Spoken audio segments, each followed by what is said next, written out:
Okay, so we'll start off with the components here, a template I created. And in the top row of pads, I'm defining 4 pairs of 36, 37 kick drum, snare drum, each with different settings. They all have scale mode. In the first pair, the range is from 0 to 127. Keeping in mind the labels here are incorrect. This should be min and max the other way around. In any case, the second pair goes from 0 to 64. The third pair goes from 0 to 80. And the last pair goes from 75 to 127. So here in live, I've set up a drum instrument. I'll go ahead and record a short passage using the keys first and then each of the pairs of pads, and we'll look at the velocity levels afterwards.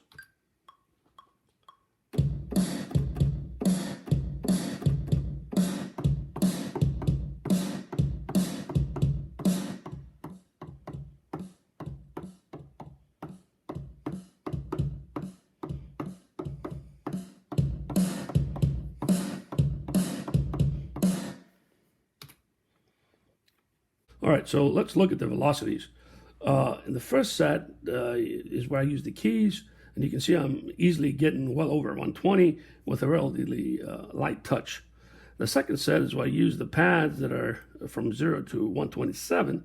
And yes, I get the occasional 127 and at 120, but most of the time much lower than that. And that is with an effort by hitting the pads quite hard.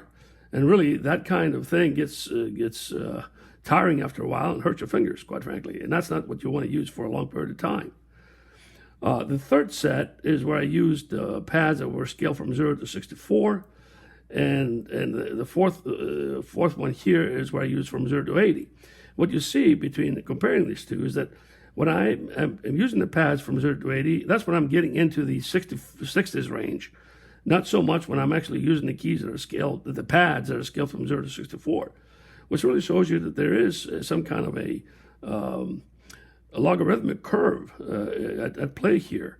I mean, if it were linear, I should be able to get to the 60s easily when I'm in the 0 to 64. Instead, I can only get there when I'm scaling this thing from 0 to 80, okay? And the final set here is when I have scaled the pads to go from 75 to 127.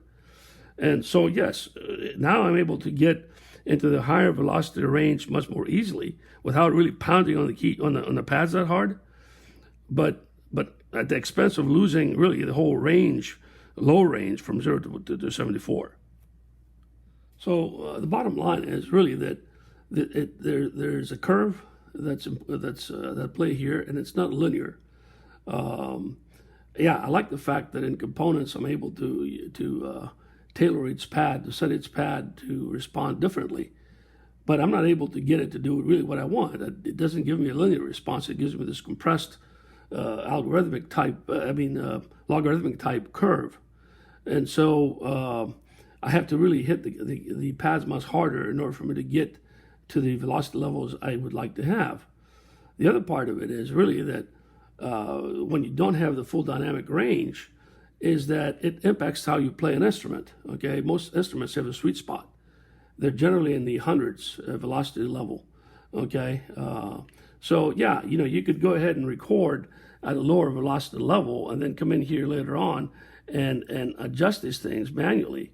But who wants to do that? That's you may want to do that on occasion, but not in principle. That's a problem, like I say, both from the point of view that you're not getting the kind of performance you like to have because you're not getting the feedback from the instrument as it is designed to do because you're hitting it at lower than the sweet spot.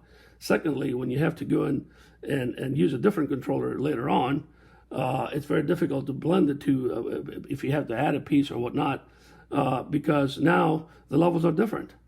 And, I experienced that before with things like my old DX7. It was capping at the velocity level 100.